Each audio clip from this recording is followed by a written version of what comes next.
All right, today we're going to perform a kind of autopsy on a single conversation from Ernest Hemingway's masterpiece, Hills Like White Elephants. It's one of those incredible stories where, on the surface, not much really happens. Two people are talking, they're having a few drinks, and yet underneath it all, an entire relationship is being completely and quietly dismantled. So that's the big question, isn't it? How can a conversation where basically nothing is said end up changing everything? That's the mystery we're going to solve today. Think of this as an investigation. We're going to be detectives looking for clues hidden not in what is said, but in everything that is so carefully and so devastatingly left unsaid. Ready? Let's dive in. Now, to crack this case, we need the right tool, and luckily, Hemingway gave it to us himself, his famous iceberg theory. The idea is simple, but honestly, it's profound. He believed the real power of a story, the real weight, is all submerged beneath the surface. Just like an iceberg, right? You only see that little tip, but the real mass is hidden deep underwater. So to solve this mystery, that's where we have to look. Okay, clue number one. This one's the most glaring piece of evidence. At the heart of this incredibly tense conversation is a decision about an operation, a procedure that will change their lives forever. But here's the thing. Neither one of them ever says the word abortion. Not once. So the big question is, why? Well, Hemingway himself tells us this silence is a deliberate trap. Think about it. The second you actually name the operation, the story becomes a debate. You, the reader, you'd start taking sides. Hemingway didn't want that. By leaving it unnamed, he traps us. He forces us to stay right there, inside that raw, uncomfortable, and uncertain moment with them. But let's be really clear. This silence is not neutral. Not at all. As the scholar Sandra Gilbert points out, it's a gendered tool.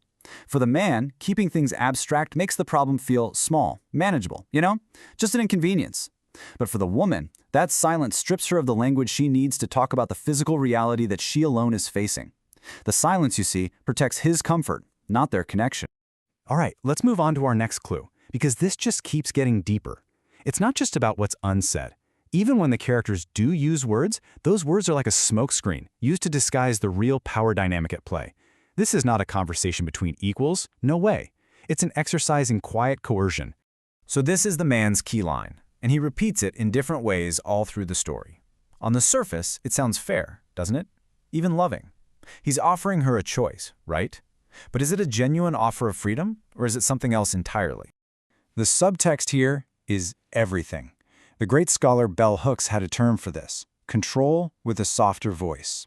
Every time he says, "It's entirely up to you," the unspoken message is, "But I'll only be happy if you choose my way." This isn't care, it's pressure, brilliantly disguised as kindness. And this is why he repeats himself over and over again. Phrases like, "it's simple" and "we'll be fine," that's not reassurance. It's a tactic. Repetition is like water dripping on a stone. It's designed to wear down resistance. He's trying to normalize his solution until it feels like the only choice. And really, it's not a sign of his confidence, but of his own deep, deep nervousness. Now for our third clue, we're going to turn away from the dialogue and look at the setting itself. Because in this story, the landscape is actually more honest than the characters are. The truth of their situation is written right there in the Spanish countryside all around them. It starts when the woman, Chig, looks at the hills and says, "They look like white elephants." Now, a white elephant is a gift that's also a burden, something precious but incredibly difficult and costly to maintain. She is naming the complex emotional reality of their situation. And what does the man do? He dismisses it immediately. He can't handle a metaphor that brings weight and consequence into the conversation. And this just brilliantly shows the central conflict. The train station sits in a valley that is literally divided. On one side of the tracks, the land is dry, brown, and barren, lifeless. On the other side, it's green and fertile, with fields of grain and a river flowing through it. These aren't just landscapes. They are two possible futures, two completely incompatible lives, sitting right next to each other. This quote from the critic Northrop Frye just captures it perfectly. The characters are talking in circles, avoiding the truth. But the setting isn't. That divided land is screaming the truth that they refuse to say out loud. You cannot have both of these worlds. A choice has to be made. And that brings us to the climax of our investigation. After all the back and forth, the persuasion, the repetition, the woman says one short sentence. And it reveals the true outcome of this entire conversation. So he's pushed and he's prodded, promising they can have the whole world again. He thinks he's winning. He really does. He asks her if she feels better, and in response she delivers the line that just ends their relationship right then and there. I feel fine. That's it. 3 simple words. But they are, without a doubt, the 3 most devastating words in the entire story. Because of course she doesn't mean she feels fine. This isn't an expression of feeling at all. It's a boundary. It's her saying, the debate is over. I will no longer participate. You can practically feel the wall going up between them. In that single moment, the intimacy dies. She isn't surrendering to him. She's withdrawing from him completely. The relationship as they knew it is over. So all our clues are on the table now. The silence, the coercion, the landscape, and the sentence that ended everything. So what's the final revelation? What was this story really about all along? The answer is no, absolutely not. The story was never really about the operation. That was just the pressure point that revealed the real, fatal crack that was already in their foundation. The real conflict here is an existential mismatch.